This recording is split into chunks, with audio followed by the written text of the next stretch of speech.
بسم اللہ الرحمن الرحیم۔ خواتین و حضرات، میں ہوں رابعہ عثمان اور آپ سب کو السلام علیکم۔ آپ دیکھ رہے ہیں رابعہ عثمان اسلامک چینل۔ ناظرین، آج میں آپ کو سناؤں گی ایک کفن چور کا واقعہ جو ہر نئے دفنائے گئے مردے کا کفن چرا لیا کرتا تھا۔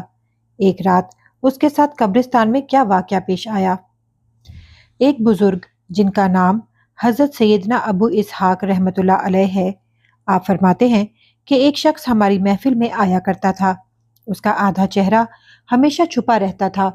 ایک مرتبہ میں نے اس سے پوچھا کہ تم ہر وقت اپنا چہرہ چھپائے رکھتے ہو، اس کی کیا وجہ ہے؟ مجھے اس راز سے آگاہ کرو۔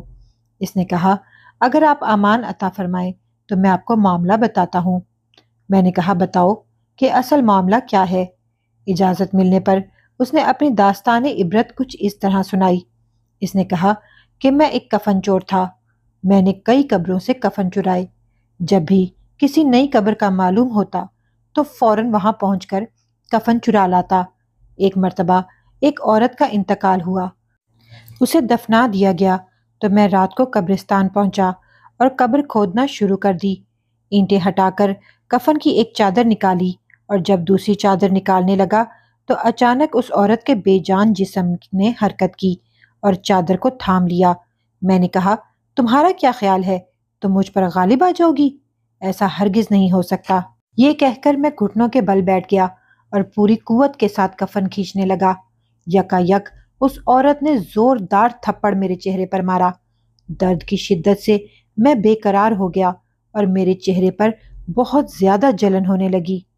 جب اس چور نے اپنے چہرے سے کپڑا ہٹایا تو اس کی گال پر انگلیوں کے نشان صاف واضح تھے۔ میں نے کہا، اچھا پھر کیا ہوا؟ اس نے کہا، تو میں نے چادر اس عورت پر واپس ڈال دی اور جلدی جلدی قبر پر مٹی ڈال کر برابر کر دیا اور پختہ ارادہ کر لیا کہ جب تک زندہ رہوں گا کفن نہیں چراؤں گا۔ اللہ میرے سابقہ گناہوں کو معاف فرمائے اور مجھے توبہ پر استقامت عطا فرمائے۔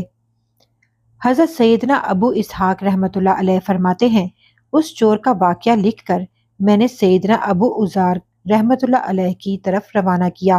انہوں نے یہ جواب لکھ کر بھیجا کہ تیرا بھلا ہو، اس سے پوچھ کر جو مسلمان قبلہ کی طرف دفنائے گئے تھے کیا ان سب کے چہرے قبلہ کی طرف تھے یا قبلہ سے پھر چکے تھے؟ میں نے کفن چور سے پوچھا تو اس نے کہا، میں نے جن لوگوں کے کفن چرائے ان میں سے اکثر کے چہرے قبلہ سے پھر چکے تھے۔ حضرت سیدنا اسحاق رحمۃ اللہ علیہ فرماتے ہیں، یہ بات لکھ کر ابو عزیر رحمۃ اللہ علیہ کے پاس بھیجی تو انہوں نے جواب میں یہ تحریر بھیجی، انا للہ و انا الیہ راجعون۔ اے اسحاق، جن لوگوں کے چہرے قبلے سے پھر چکے تھے ان کا خاتمہ سنت پر نہیں ہوا۔ میرے پیارے بہن بھائیوں، اللہ تعالی ہمیں اپنے حفظ و امان میں رکھے اور ہمارا خاتمہ رسول اکرم صلی اللہ علیہ وآلہ وسلم کی سنت پہ فرمائے۔ اس داستان عبرت میں ہمارے لیے بہت سی نشانیاں ہیں۔ کتنا تشویشناک معاملہ ہے کہ جو لوگ سنت سے منہ موڑ لیتے ہیں، احکام شریعت پر عمل پیرا نہیں ہوتے اور دنیا کو دین پر ترجیح دیتے ہیں، ان کے ساتھ قبر میں انتہائی وحشت ناک معاملہ ہوتا ہے۔ میرے پیارے بہن بھائیوں، قبر کا عذاب لمحہ بھر بھی ہو تو برداشت سے باہر ہے۔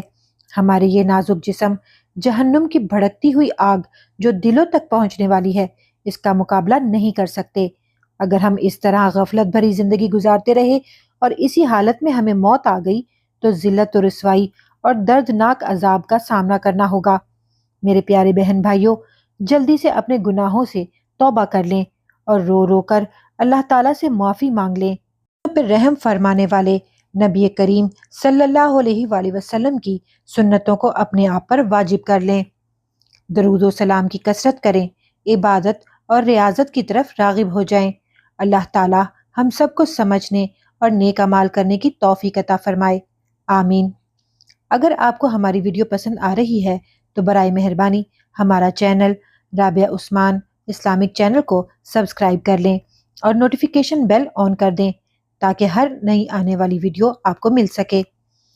اس ویڈیو کو صدقہ جاریہ سمجھ کر ضرور شیئر کریں۔ ملتے ہیں بہت جلد ایک نئی اسلامی، تاریخی اور معلوماتی ویڈیو کے ساتھ۔ اللہ رب العزت آپ کا حامی و ناصر ہو۔